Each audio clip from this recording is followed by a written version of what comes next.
When I met my artistic mentor, my life was crazy. I had been acting like a wild horse, roaming the countryside with no respect for life.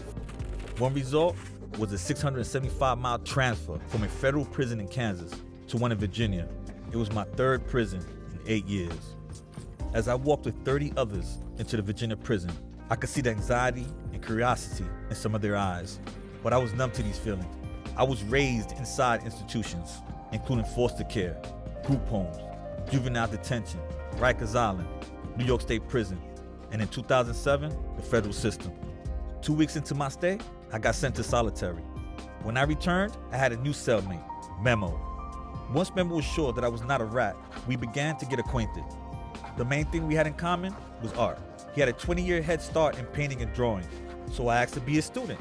He told me no, that I wasn't ready because I was always involved in prison drama. One day, I went to the art room for supplies. Memo told me to paint an image he picked out of a fishing magazine. A man sitting on a canoe on a lake with his back turned. I didn't know it at the time, but he was testing my oil painting skills, and I'm proud to say I passed.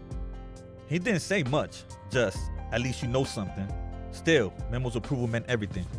I say this because when he paints, his colors dance around each other in harmony. Memo didn't take me on as a student until a year later.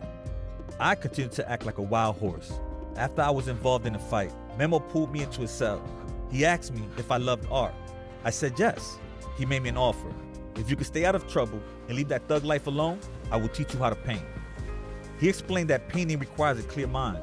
One way I could clear my mind was to walk away from trouble rather than run towards it.